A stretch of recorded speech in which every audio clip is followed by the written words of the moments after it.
Setuju atau tidak, jika kamu melihat orang tua yang sudah menerima ulos sape tua menikah lagi, yang posisinya sudah saur matua, akan merubah tatanan adat setelah dia menikah dengan wanita lain yang punya potensi untuk memiliki anak lagi.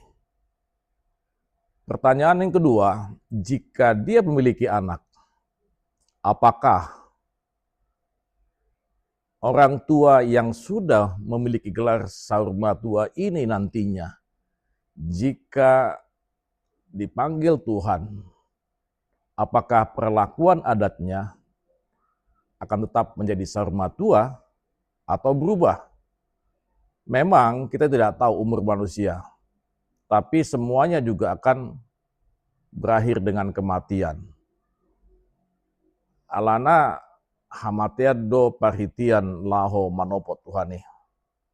Itu yang menjadi diskusi kita malam ini.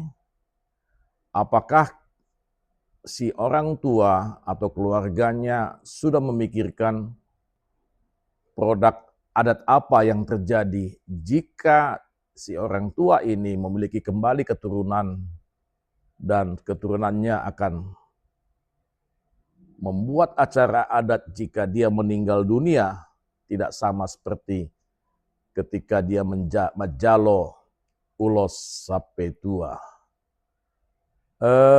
Kondisi ini akan menjadi perdebatan buat kita.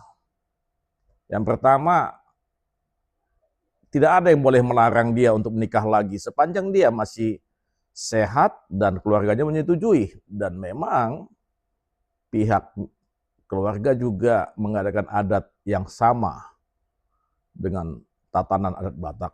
Yang kedua, kalau itu membuat dia bahagia, apakah adat juga akan membuat aturan yang lebih terperinci terhadap apa yang dilakukannya untuk melakukan pernikahan kembali. Ini yang menjadi sorotan atau diskusi kita. Apakah kebahagiaan itu harus diukur dengan potensi adat yang akan terjadi dari sarumatua menjadi sarimatua lagi ketika dia memiliki keturunan, karena di dalam foto ini si wanita itu masih sangat muda, masih berpeluang untuk memiliki seorang anak. Mari kita diskusikan, tulis nama dan komentarmu yang relevan agar apa yang kita inginkan dari diskusi ini bisa menambah wawasan, wacana kita, serta mengedukasi para pemula, perantau Batak dan diaspora Batak. Horas bangsa Batak, mari kita lestarikan adat budaya Batak.